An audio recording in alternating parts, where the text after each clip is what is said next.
ચાલો વિદ્યાર્થી મિત્રો, આપણે નેક્સ્ટ થર્મોડાયનેમિક્સની અંદર તો કે જુદી જુદી જે સમતાપી સમોષ્મી આ પ્રક્રિયાને લગતા એમસીક્યુ એની ચર્ચા કરી હતી. હવે થર્મોડાયનેમિક્સની અંદર ચક્રીય પ્રક્રિયા એના વિશે અભ્યાસ કરવાનો. ચક્રીય પ્રક્રિયાની કાર્યક્ષમતા. તો ચક્રીય પ્રક્રિયા કોને કહેવાય કે પી વિરુદ્ધ વીના વક્રમાં જ્યાંથી પ્રક્રિયા સ્ટાર્ટ થાય ત્યાં જ પૂર્ણ થાય તો એવી પ્રક્રિયા ને ચક્રીય પ્રક્રિયા તરીકે ઓળખવામાં આવે.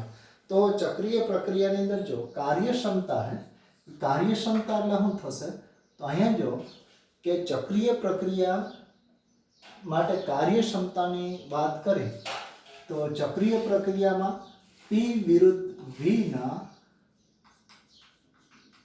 ગ્રાફનું અથવા તો ચક્રનું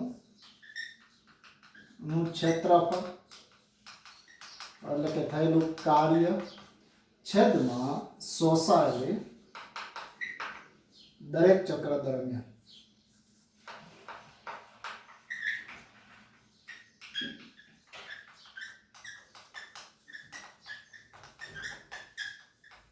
ઉષ્મા, શોષાયેલી ઉષ્મા એટલે કે W ના છેદમાં Q કયો તો એનો ગુણોત્તર હે એ કાર્યક્ષમતા તરીકે ઓળખવામાં આવે. P વિરુદ્ધ તમે V ચક્રીય કોઈ પણ પ્રક્રિયા લ્યો તો P વિરુદ્ધ V ના દરેક ચક્રનું ક્ષેત્રફળ. અહીંયા જો P વિરુદ્ધ V નો જે ગ્રાફ મળે એ ચક્રનું ક્ષેત્રફળ પણ દરેક ચક્રનું ક્ષેત્રફળ એટલે થયેલું કાર્ય અને દરેક ચક્ર દરમિયાન શોષાયેલી ઉષ્મા એનો ગુણોત્તર એ ગુણોત્તરને અહીંયા તમે શું કહી શકો કાર્યક્ષમતા, ઈટા કહી શકો કાર્યક્ષમતા. હવે પછી આને લગતા જો ચક્રીય પ્રક્રિયાની અંદર ઉષ્મા એન્જિન આવે તો ઉષ્મા એન્જિન એના માટે આમ તો જો બે પ્રકારના અંતર્દહન એન્જિન આવે અને બાહ્ય દહન એન્જિન. આમ તો આની થિયરિકલ માહિતી તો તમે ભણી ગયા. બાહ્ય દહન એન્જિનમાં સ્ટીમ એન્જિન જે પેલા સ્ટીમ એન્જિન એટલે કે બહાર કોલસાને સળગાવવામાં આવે અને એના દ્વારા ટ્રેન ને એ બધું ચાલતું એ અંતર્દહન એન્જિનમાં બાઇક, ટ્રક, અત્યારે જે ડીઝલ એન્જિન હે, પેટ્રોલ એન્જિન એ પ્રકારના એન્જિન. તો ઉષ્મા એન્જિન કઈ રીતે કાર્ય કરતું હોય તો એના માટે આમ તો અગાઉથી એક બ્લોક ડાયાગ્રામ દર્શાવ્યો. ઊંચા પ્રાપ્તિ સ્થાને ઉષ્મા પ્રાપ્તિ સ્થાને જેનું તાપમાન ઊંચું હશે અને ઠારણ વ્યવસ્થા જેનું તાપમાન નીચું હશે અને આ કાર્યકારી પદાર્થ એટલે કે એન્જિન કયો તો એમાંથી આપણે કાર્ય મળતું. તો આની અંદર ખાસ ધ્યાન રાખવાનું T1 તાપમાન હંમેશા વધુ, T2 ઓછું અને તાપમાન હંમેશા કેલ્વિન માપક્રમમાં લેવા. આ જે માપક્રમ એ કેલ્વિન માપક્રમમાં, સેલ્સિયસ માપક્રમમાં ક્યારે લેવા નિરપેક્ષ તાપમાન લેવાના. હવે જો અહીંયા Q1 જેટલી ઉર્જાનું શોષણ કરે એમાંથી W જેટલું કાર્ય કરે અને Q2 ઉર્જા ઠારણ વ્યવસ્થામાં આપી દે. એટલે ધારો કે તમે બાઇક ચલાવતા હોય તો પેટ્રોલના દહનને કારણે ઉષ્મા ઉર્જા ઉત્પન્ન થશે જેનું તાપમાન અંદર એન્જિનનું તાપમાન T1 હોય અને બહાર અમુક વાયુ બહાર છોડી દઈએ તો ઠારણ વ્યવસ્થા એટલે બહારના વાતાવરણ કે પરિસરનું તાપમાન T2 હોય તો હંમેશા વાતાવરણનું તાપમાન નીચું હશે ને આ ઊંચું હશે આ કન્ડિશન. તો ટોટલ જે શોષણ થયેલી ઉર્જા એમાંથી અમુક કાર્યમાં રૂપાંતર થાય, અમુક રૂપાંતર શેમાં થશે તો કે ઠારણ વ્યવસ્થામાં ગુમાવી દેશે. તો અહીંયા તમે Q બરાબર એમ કહી શકો Q1 બરાબર W પ્લસ Q2. તો થયેલું કાર્ય W બરાબર Q1 માઇનસ Q2 કહી શકાય. અને કાર્યક્ષમતા જો આપવી હોય તો કાર્યક્ષમતા ઈટા બરાબર તમે શું આપી શકો થયેલું કાર્ય છેદમાં શોષાયેલી ઉર્જા. તો અહીંયા તમે Q1 માઇનસ Q2 છેદમાં Q1 આપી શકો. 1 માઇનસ Q2 ના છેદમાં Q1 ઈટાનો એક સંબંધ આ પણ આપી શકાય. તો આ એક ખાસ યાદ રાખવાનો ઉષ્મા એન્જિનની કાર્યક્ષમતા T1 માઇનસ Q2 ના છેદમાં Q1 સ્વરૂપે પણ તમે આપી શકો. Q2 ના છેદમાં Q1 ના સંદર્ભમાં પણ આપી શકો. પણ અહીંયા હંમેશા જો કે આની અંદર જો Q1 વધુ જ હશે અને Q2 ઓછું હોય તો હંમેશા આ ગુણોત્તર 1 કરતા નાનો મળે હોય તો ઈટાની કિંમત 1 કરતા હંમેશા નાની હોય, 1 કરતા નાની જશે. કારણ કે એવું એક પણ એન્જિન ન બનાવી શકાય કે જેમાં Q2 0 હોય. એટલે કે આમાં ગુમાવેલી ઉર્જા 0. જે થર્મોડાયનેમિક્સમાં આપણે કેલ્વિન પ્લાન્કનું જે કથન એ જોઈએ, પણ અહીંયા હંમેશા કાર્યક્ષમતા 1 કરતાં ઓછી. તો કાર્યક્ષમતાનું ખાસ સમીકરણ યાદ રાખવાનું હોય. એક આ સમીકરણ થયેલું કાર્ય Q1 - Q2, કાર્યક્ષમતા η બરાબર W/Q1, Q1 - Q2/Q1. તો આ એક સમીકરણ તમે આપી શકો. હવે એવી જ પ્રક્રિયા છે રેફ્રિજરેટર અથવા એને ઘણી વખત હીટ પંપ પણ કહેવામાં આવે. એ આના કરતાં તદ્દન વિરોધી. આમાં જો ઊંચા પ્રાપ્તિ સ્થાનમાંથી T1 તાપમાનમાંથી નીચા તાપમાન તરફ જાય અને કાર્ય થાય, આપણે કાર્ય એન્જિન કાર્ય કરે. આની અંદર એનાથી વિરુદ્ધ થશે કે નીચા તાપમાને રહેલી વ્યવસ્થામાંથી ઉષ્માનું શોષણ કરી, એટલે Q2 ઉષ્માનું શોષણ કરી અને Q1 ઉર્જા મુક્ત કરે, એટલે W જેટલું કાર્ય કરે. તો અહીંયા તમે જો એમ કહી શકાય કે તાપમાન T1 એ વધુ જ હશે. T1 એટલે પરિસરનું તાપમાન વધુ હશે, નીચા તાપમાને ઠારણ વ્યવસ્થાનું તાપમાન ઓછું. જેમ કે સપોઝ કે રેફ્રિજરેટર એની અંદરનું તાપમાન લ્યો તો અંદરનું ઓછું, બહારનું તાપમાન રૂમ તાપમાન કેવું હશે? વધુ. તો આમાં T1 વધુ હશે, T2 ઓછું હશે. તો આ એક બાબત ખાસ યાદ રાખવાની.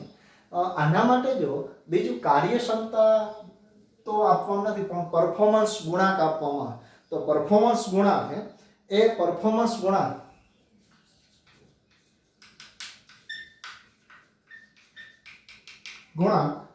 આલ્ફા આપો.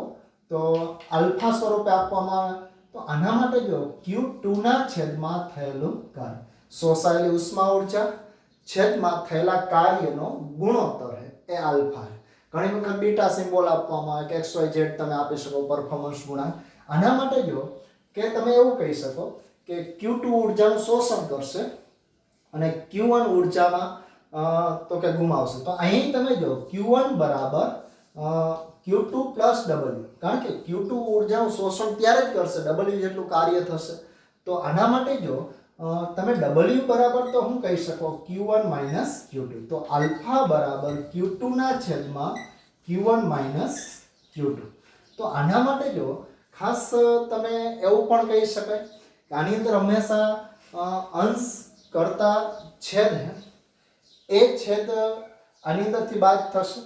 તો આ રીતે તમે આલ્ફાના સંદર્ભમાં આપી શકો, પરફોર્મન્સ ગુણાંક આપી શકો. આના કરતાં થોડુંક તદ્દન વિરુદ્ધ આવશે, એટલે આ એક સંબંધ તમે આપી શકો. તો ખાસ આ એક સંબંધ યાદ રાખવાનો હોય. ઇન કેસ તમે જો પરફોર્મન્સ ગુણાંક છે એ પરફોર્મન્સ ગુણાંક અને આની કાર્યક્ષમતા વચ્ચેનો સંબંધ મેળવવો તો સંબંધ પણ મળી શકે. ધારો કે આ સંબંધ મેળવવો તો એક સંબંધ પણ મળી શકે, બે વચ્ચેનો સંબંધ. તો એ પણ એક ખાસ યાદ રાખવાનો હોય કે આનો પરફોર્મન્સ ગુણાંક અને આના વચ્ચેનો સંબંધ મેળવવો તો આ સૂત્ર છે, આ સમીકરણ કે ધારો કે Q1 બરાબર Q2 plus W. હવે તમે જો કે અહીંયા તમે W વડે ભાગાકાર કરી દો તો Q1 ના છેદમાં W, Q2 ના છેદમાં W અને એ +1. તો આના ઉપરથી તમે જો એવો સંબંધ આપી શકાય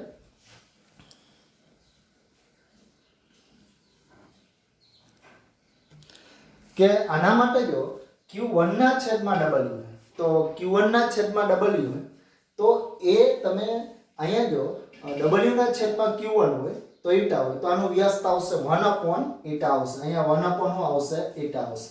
અને અહીંયા શું આવશે? જો Q2 ના છેદમાં W હોય તો આલ્ફા આવશે અને અહીંયા આવશે +1. તો આનો એક સંબંધ ખાસ આના ઉપરથી યાદ રાખવાનો કે 1/η બરાબર આલ્ફા +1 અથવા આલ્ફા બરાબર 1/η -1. તો આ એક પરફોર્મન્સ ગુણાંક. આમ તો તમે જો કે આપણે કાર્નોટ એન્જિનને જોઈ એમાં પ્રતિવર્તીના પ્રતિવર્તી પ્રક્રિયા. આની અંદર જો આને તમે ઉલટાઓ પ્રક્રિયા એટલે અપ્રતિવર્તી પ્રક્રિયા થાય. આ પ્રક્રિયામાંથી ઊંચા તાપમાનમાંથી ઉર્જા શોષી નીચા તાપમાન તરફ વહન કરે અને કાર્ય મળશે. આમાં કાર્ય દ્વારા નીચા તાપમાનથી ઊંચા તાપમાન તરફ ઉર્જાનું વહન થાય. તો આ એક સંબંધ ખાસ યાદ રાખવાનો આ બે વચ્ચેનો સંબંધ. કેનો સંબંધ? તો કે આલ્ફા પરફોર્મન્સ ગુણાંક આલ્ફા અને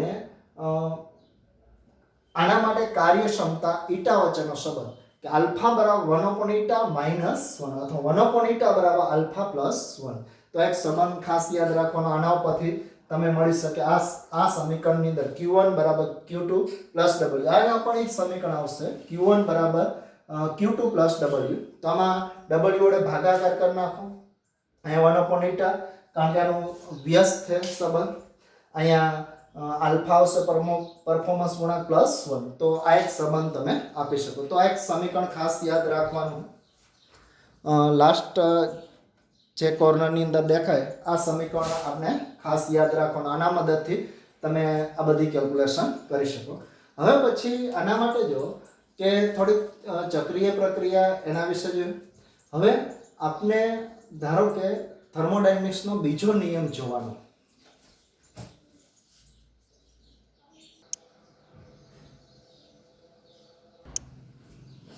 તો હવે વિદ્યાર્થી મિત્રો આપણે આમ તો કાર્નોટ એન્જિનને લાસ્ટમાં જોઈએ પણ કાર્નોટ એન્જિન દ્વારા પ્રતિવર્તી અને અપ્રતિવર્તી પ્રક્રિયા જેની અંદર એન્જિનનું તમે રેફ્રિજરેટરમાં અથવા રેફ્રિજરેટરનું એન્જિનમાં રૂપાંતર કરી શકો તો એના ઉપરથી તમે એક આ સમીકરણ મેળવશો q1 ના છેદમાં q2 બરાબર t1 ના છેદમાં t2 તો આના માટે જો એન્જિનની કાર્યક્ષમતા આપણે w ના છેદમાં q1 આપી હતી અથવા આના ઉપરથી q1 - q2 છેદમાં તમે અહીંયા q1 આપી શકો અથવા eta બરાબર 1 - q2 ના છેદમાં q1 તો અહીંયા 1 - t2 ના છેદમાં t1 ના સંદર્ભમાં આપી શકો આનો વ્યસ્ત ગુણોત્તર લઈ લો તો t2 ના છેદમાં t1 અથવા t1 - t2 છેદમાં t1 તો આ એક સંબંધ પણ આપી શકો તાપમાનના સંદર્ભમાં આપી શકો આ ઊર્જાના સંદર્ભમાં તો એન્જિન માટે આ પણ એક સમીકરણ યાદ રાખવાનું જનરલી કાર્નોટ એન્જિન માટે પણ આ સમીકરણ કાર્યક્ષમતાનું મેળવશે t1 ના છેદમાં t1 - t2 છેદમાં t1 મેળવશે આ સમીકરણ એટલે કાર્નોટ એન્જિનની પ્રતિવર્તી પ્રક્રિયા દ્વારા મેળવેલું સ્ટેટમેન્ટ છે તો આ એક સમીકરણ એ જ રીતે આનો પરફોર્મન્સ ગુણાંક આલ્ફા હતો તો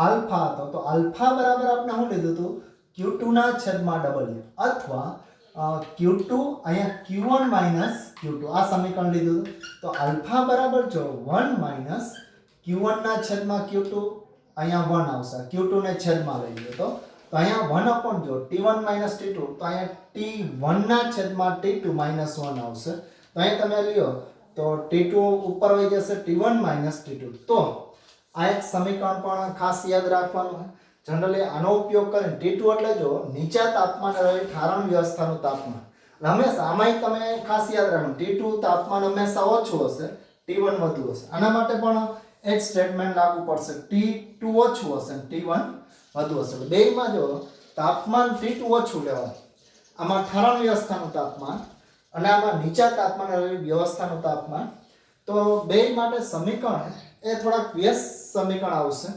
બાકી કઈ ડિફરન્સ બહુ આવશે નહીં તો આના વચ્ચેનો સંબંધ એ જોઈ ગયા આલ્ફા અને ઈટા વચ્ચેનો સંબંધ આના ઉપરથી પણ તમે મેળવી શકો તો ખાસ આ સમીકરણ પણ યાદ રાખવાના આને આધારિત તમે ક્વેશ્ચન ઘણી વખત પૂછે ભલે આપણે કદાચ NCERT ની અંદર આ સમીકરણ આપેલું નથી પણ ઇન કેસ આ સમીકરણ આધારિત આપણે ક્વેશ્ચન પૂછે તો આલ્ફા બરાબર t2 છેદમાં t1 - t2 નામાં એનું વ્યસ્ત હશે t1 - t2 છેદમાં t1 હશે બાકી કઈ ડિફરન્સ પણ આમાં બધામાં તાપમાન હંમેશા કેલ્વિન માપક્રમમાં જ લેવા તાપમાન કેલ્વિન માપક્રમમાં લઈને જ ગણતરી કરવી તો આટલી બાબત ખાસ યાદ રાખવાની હવે આપણે થર્મોડાયનેમિક્સનો બીજો નિયમ અને કાર્નોટ એન્જિન વિશે અભ્યાસ કરવાનો આ ઉપરાંત પ્રતિવર્તી અને અપ્રતિવર્તી પ્રક્રિયા જોવાની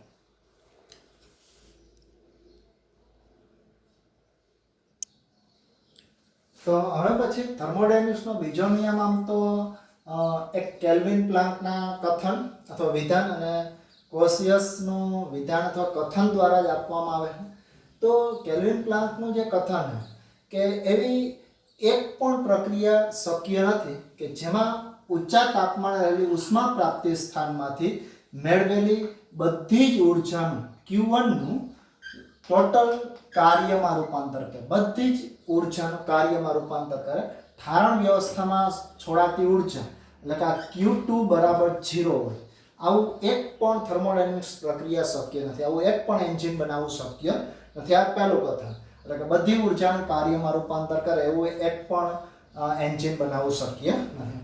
અને ક્લોસિસનું જે વિધાન તો એના માટે જો અહીંયા કાર્ય કર્યા વગર એટલે કે કાર્ય કર્યા વગર કાર્યકારી પદાર્થે કાર્ય કર્યા વગર નીચા તાપમાને રહેલી વ્યવસ્થામાંથી ઉષ્માનો વિનિમય ઊંચા તાપમાને તો કે આપમેળે જ શક્ય બને એવું એક પણ તંત્ર પણ શક્ય નથી કે કાર્ય કર્યા વગર ઓટોમેટિક ઉષ્માનો વિનિમય નીચા તાપમાનેથી ઊંચા તાપમાન તરફ થાય, નીચા તાપમાનથી આ તરફ ઉષ્મા ઊર્જાનું વહન થાય એવું પણ એક પણ તંત્ર બનાવવું શક્ય, એન્જિન બનાવવું શક્ય નથી. તો આ બે વિધાન હતા. આ ઉપરાંત પ્રતિવર્તી અપ્રતિવર્તિતા પ્રક્રિયા, એના સિવાય ખાસ તો આની અંદર બીજું કાર્નોટ ચક્ર અને કાર્નોટ એન્જિન બે વસ્તુ ખાસ યાદ રાખવાની. તો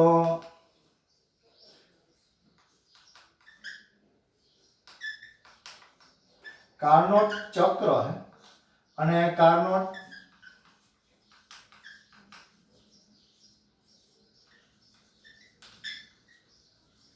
एंजिन. तो कार्नोट चक्र है ए 4 तबकामांथी पसार थाय. धारो के P विरुद्ध V नो ग्राफ लियो तो आ स्थान पासे ए स्थाने तो समतापी प्रक्रिया द्वारा प्रक्रिया અને વિસ્તરણ થશે. વિસ્તરણ એટલે પહેલા કરતા કદમાં વધારો થશે, B બિંદુ સુધી થાય, સમતાપી પ્રક્રિયા થાય. પછી સમોષ્મી પ્રક્રિયા દ્વારા C બિંદુ સુધી, અહીંયા સુધી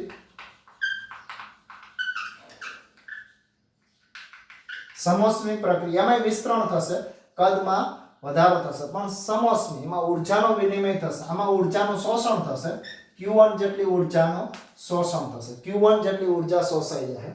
પછી C બિંદુથી વળી પાછું સમતાપી પ્રક્રિયા થાય, પણ આમાં સંકોચન થશે કે પહેલાના કદ કરતા કદ ઘટશે, તાપમાન અચળે અને ઊર્જા એ ઊર્જા ગુમાવશે, ઠારણ વ્યવસ્થામાં ઊર્જા ગુમાવશે. ફરી પાછું D બિંદુથી તો કે અહીંયા સમોષ્મી પ્રક્રિયા થાય, પણ સમોષ્મી પ્રક્રિયા દ્વારા સંકોચન થશે, સંકોચન થશે એટલે પહેલા કરતા અહીંયા કદમાં ઘટાડો થશે. તો આના માટે જો અહીંયા ઊર્જાનું શોષણ થાય અને અહીંયા ઊર્જા ગુમાવે અને આના દ્વારા ઘેરાયેલા ક્ષેત્રફળ જેટલું કાર્ય થતું હોય. કાર્ય કેટલું થશે? આ ચક્રીય પ્રક્રિયા દરમિયાન થતા કાર્ય જેટલું. તો ખાસ ગ્રાફિકલ માહિતી યાદ રાખવાની, આના કાર્ય ને એની બધી તો તમે કેલ્ક્યુલેશન ને બધું કર્યું હતું. અહીંયા સમતાપી પ્રક્રિયા દ્વારા વિસ્તરણ થાય તો ઊર્જાનું શોષણ થશે, અહીંયા સમોષ્મી પ્રક્રિયા થશે, ઊર્જાનો કોઈ વિનિમય થશે ને. ફરી પાછું સમતાપી સંકોચન થશે, C થી D સુધી ઊર્જા ગુમાવશે અને ફરી પાછું અહીંયા સમોષ્મી પ્રક્રિયા દ્વારા એ બિંદુ સુધી આવશે, એમાં સંકોચન થશે. આ ઉપરાંત આની કાર્યક્ષમતાનું સૂત્ર હતું ઈટા બરાબર W ના છેદમાં અહીંયા તમે Q1 અથવા W બરાબર એટલે શોષાતી ઉષ્મા ઊર્જા Q1 Q2 છેદમાં Q1 અથવા Q1 ના છેદમાં 1 Q2 ના છેદમાં Q1. પણ અહીંયા તમે પ્રતિવર્તી અને અપ્રતિવર્તી પ્રક્રિયા દ્વારા આવું પણ સાબિત કરી શકો, Q2 ના છેદમાં Q1 એટલે T2 ના છેદમાં T1. તો અહીંયા તમે આવું સમીકરણ આપી શકો T2 ના છેદમાં T1. તો કાર્નોટ એન્જિન માટે આ કાર્યક્ષમતાનું સૂત્ર ખાસ યાદ રાખવાનું.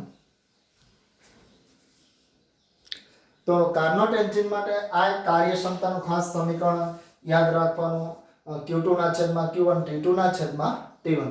નામાં પણ એન્જિનની કાર્યક્ષમતા હંમેશા 100% કરતાં ઓછી જશે. તો આટલી બાબત T2 એટલે ઠારણ વ્યવસ્થાનું તાપમાન, T1 તાપમાનની વધુ. આની અંદર ખાસ ધ્યાન રાખવાનું, ક્યારેય સેલ્સિયસ માપક્રમમાં ન લેવા, કેલ્વિન માપક્રમમાં T1 અને T2 લઈ અને ગણતરી કરવી. તો કાર્નોટ ચક્ર અને કાર્નોટ એન્જિન વિશે બહુ વધુ તમારે ડીપમાં જવાની જરૂર, પણ આટલી બાબત MCQ માટે ખાસ યાદ રાખવાની. તો બે કથન હે, પછી પ્રતિવર્તી અપ્રતિવર્તી પ્રક્રિયા વિશે થોડુંક તમે વાંચી શકો, પણ આટલી બાબત યાદ રાખી અને આપણે MCQ જોવાના. હવે પછી MCQ જુદા જુદાના સોલ્વ કરશે આપણે.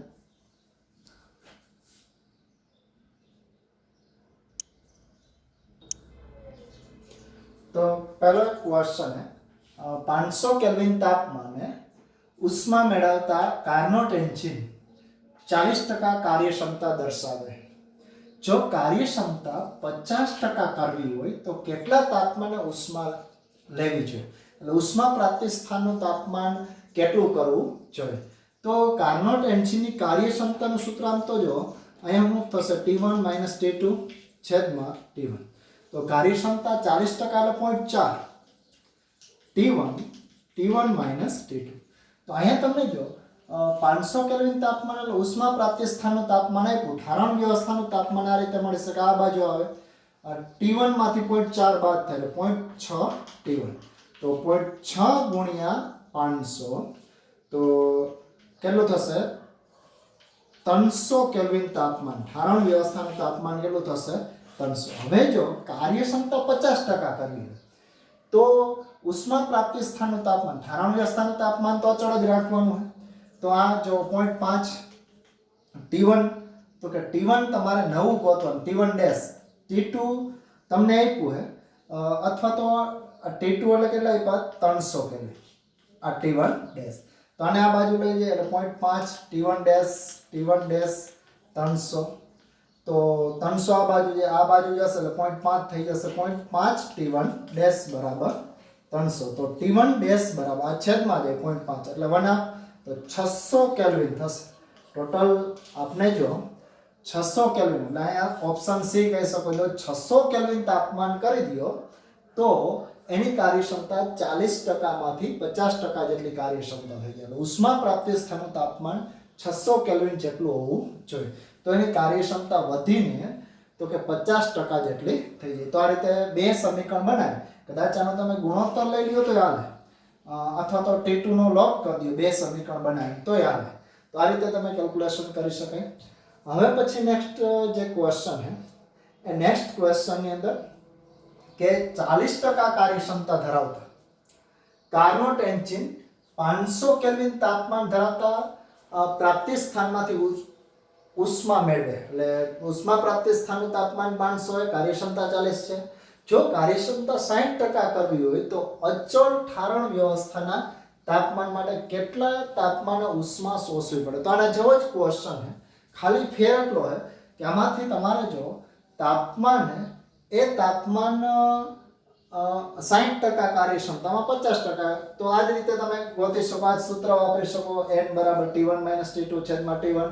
તો 0.4 T1 બરાબર T1 - T2. તો આ બાજુ આવશે T2 બરાબર 0.6 T1. તો 0.6 ગુણ્યા 500 એટલે આનું તાપમાન મળશે 300 કેલ્વિન. T2 તમને 300 કેલ્વિન મળશે. અને જો કાર્યક્ષમતા 60% કરવી હોય તો આના માટે જો T2 અથવા T1 ડેશ - T2 300 છેદમાં T1 ડેશ. તો અહીંયા જો 0.6 T1 ડેશ બરાબર T1 ડેશ 300. તો 300 બરાબર આ બાજુ જશે તો 0.4 T1 ડેશ. તો T1 ડેશ બરાબર 300 ના છેદમાં 0.4. અને આનું તમે સાદું રૂપ આપી દો તો લગભગ 3000 ના છેદમાં 4. તો અહીંયા તમે એમ કહી શકો 1500 ના છેદમાં 2. અને 1500 નો અડધો એટલે 750 કેલ્વિન T1 ડેશ. એટલે અહીંયા તાપમાન જો T1 ડેશ બરાબર 750 કેલ્વિન જેટલું કરવું જોઈએ. તો આ એક ખાસ યાદ રાખવાનું. આ રીતે બે ક્વેશ્ચન સેમ જ હતા, બે સમીકરણ બનાવીને ઉકેલી મળી શકે. હવે પછી નેક્સ્ટ ક્વેશ્ચન છે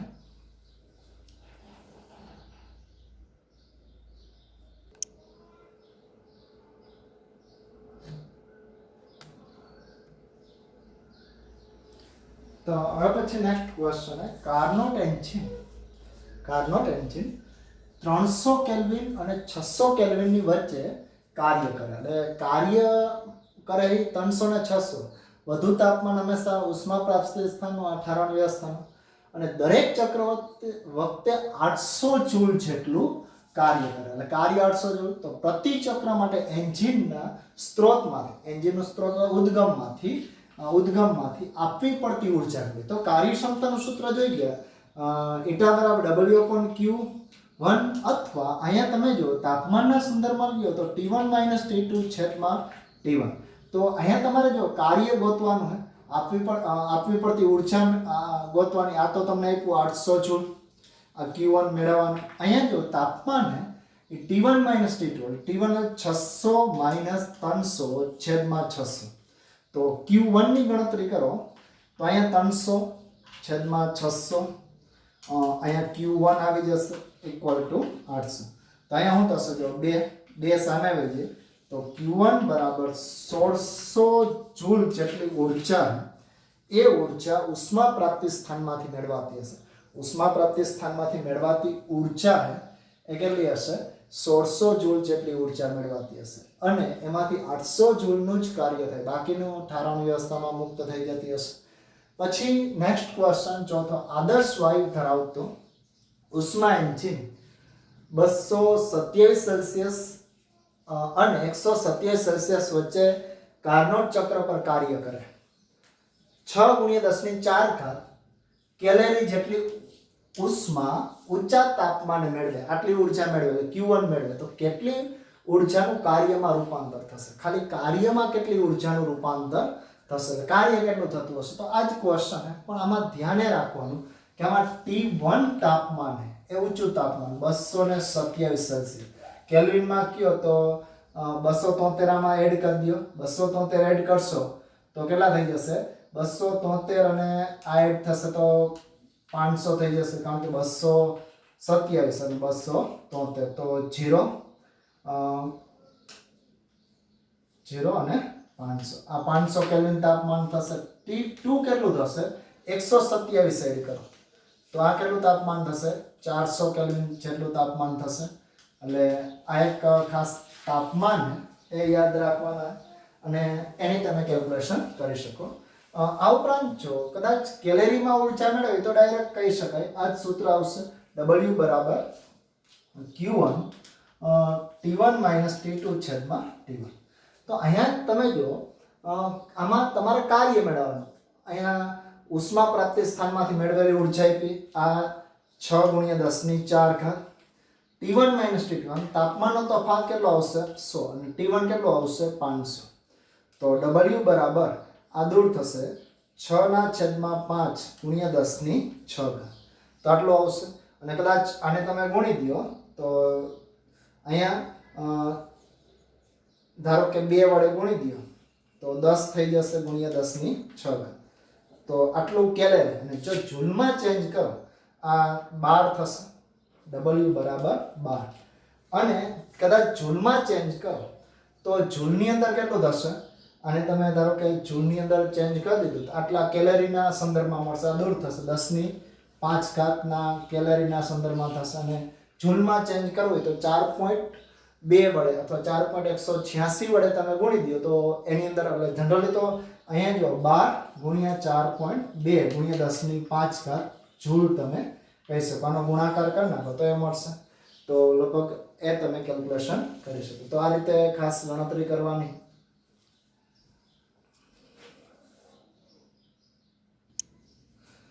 એક કદાચ તમને 10⁴ આપેલું, જો અહીં 4 ઘાત આપી હોય તો અહીંયા તમને 4 ઘાત હોય તો અહીં 3 ઘાત જ થઈ જશે. તો આ જવાબ આવી શકે અને અહીંયા 3 ઘાત જ આવશે.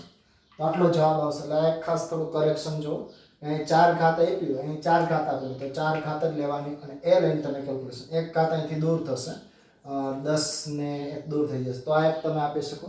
એટલે આ બે તમે જુદા જુદા કાર્નોટ એન્જિનના આપણે જુદા જુદા 4 ક્વેશ્ચન છે. હવે રેફ્રિજરેટરના થોડા ક્વેશ્ચન જોવાના.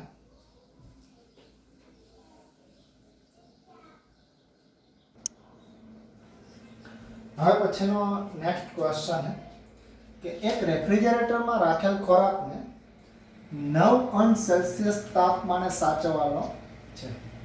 જો આ ઓરડાનું તાપમાન, બહારનું પરિસરનું તાપમાન 36 °C તો પરફોર્મન્સ ગુણાંક શોધો.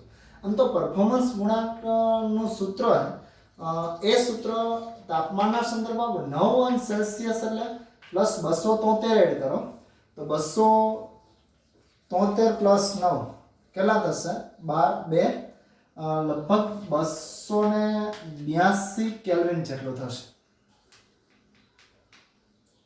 તો આટલું કેલ્વિન. અને T2 બરાબર 36 °C. તો અહીંયા તમે 36 એડ કરો તો 9 10 309 કેલ્વિન જેટલું થશે. તો હવે તમે જો પરફોર્મન્સ ગુણાંક આલ્ફા બરાબર અહીંયા તમે Q2 ના છેદમાં W પણ કહી શકાય.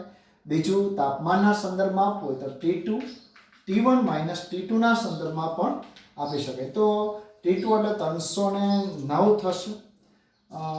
અહીંયા જો T1 આ લેવાનું ઊંચું તાપમાન, T2 નીચું તાપમાન લેવાનું, નીચું તાપમાન હંમેશા T2 લેવાનું. તો આના માટે જો અહીંયા થશે T2 એટલે કેટલું થશે 282 અને T1 એટલે જો 309 હંમેશા T1 એટલે ઊંચું તાપમાન જ લેવાનું. અહીંયા 282 તો 282 છેદમાં 309 માંથી બાદ બાકી કરી નાખો 309 માઇનસ 282 એટલે અહીંયા 7 આવશે. અહીંયા 10 માંથી 27 આવશે. તો આલ્ફા પરફોર્મન્સ ગુણાંક મળે. આમ તો તમે 280 લઈ લો અથવા 270 લઈ લો તો 10 જેવો મળે, 10 સમથિંગ મળશે, એપ્રોક્સિમેટલી 10.4 જેવો તમને મળે. તો આ એક તમે પરફોર્મન્સ ગુણાંક નક્કી કરી શકો કે કોઈ પણ માટે પરફોર્મન્સ ગુણાંક આ રીતે નક્કી કરી શકાય. પરફોર્મન્સ ગુણાંક એ Q2 ના છેદમાં W ના સંદર્ભમાં આના સંદર્ભમાં પણ નક્કી કરી શકાય. આમ તો આ સ્વાધ્યાયનો ધારાનો સ્વાધ્યાયનો ક્વેશ્ચન જ છે. તો આ રીતે તમે કેલ્ક્યુલેશન કરી શકાય. પછી કાર્નોટ એન્જિન, એના પછી નેક્સ્ટ ક્વેશ્ચન. કાર્નોટ એન્જિનની કાર્યક્ષમતા 1/10 ઉષ્મા એન્જિન તરીકે રેફ્રિજરેટરમાં વપરાય. કાર્નોટ એન્જિનને ઉષ્મા એન્જિન તરીકે રેફ્રિજરેટરમાં વપરાય છે. જો તંત્ર પર 10 જૂલ જેટલું કાર્ય કરવામાં આવે તો નીચા તાપમાને ઠારણ વ્યવસ્થામાંથી શોષાતી ઊર્જા કેટલી? તમે તો આ જ સમીકરણ રેફ્રિજરેટર તરીકે ઉપયોગ કરો તો કાર્ય 10 જૂલ થાય. Q2 એટલે શોષણ થતી ઊર્જા કેટલી હશે મેળવવાની, પણ પરફોર્મન્સ ગુણાંક તમારી પાસે નથી. તો આપણે એક સંબંધ જોયો તો પરફોર્મન્સ ગુણાંકનો આલ્ફા બરાબર 1/8 માઇનસ તમે 1 કહી શકાય અથવા પ્લસ 1 હતું તો 1/10 1/10 એટલે 10 ઉપર વહી જશે -1 તો 10 - 1 એટલે 9 પરફોર્મન્સ ગુણાંક 9 થશે. હવે તમે જો આલ્ફા બરાબર W ના છેદમાં Q2 તો અહીંયા જો તમે 9 મૂકી શકો 10/Q2. તો આના માટે જો Q2 ને તમે Q2 ના છેદમાં આવશે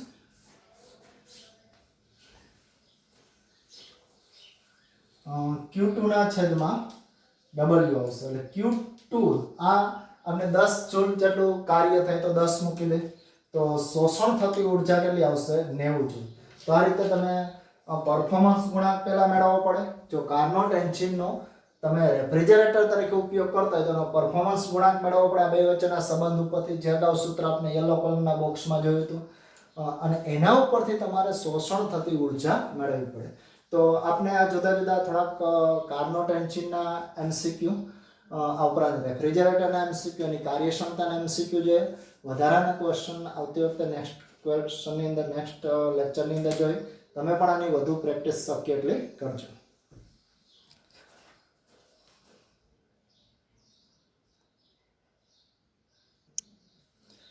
આ ઉપરાંત છતાં પણ કંઈ જો આને લગતા ક્વેશ્ચનો MCQ ને લગતા તો ખાસ તમે પૂછી શકો ઓનલાઈન જ્યારે હોય તો આને લગતા જુદા જુદા ક્વેશ્ચન વધુમાં વધુ મહેનત કરો. ખાસ વધુ તમારી પાસે ઘણી બધી બુક હોય તો એને લગતા ક્વેશ્ચન થર્મોડાયનેમિક્સના સોલ્વ કરો. નેક્સ્ટ લેક્ચરની અંદર આપણે બધા મિક્સ MCQ જોઈએ. એટલે આ એક થોડીક તમારે તૈયારી કરવાની. આ તો આપણે થોડાક ઉદાહરણ સ્વરૂપે લીધા હતા. તો અહીંયા સુધીનો આ ક્વેશ્ચન એટલે કે આ લેક્ચર આપણે પૂરો કરી.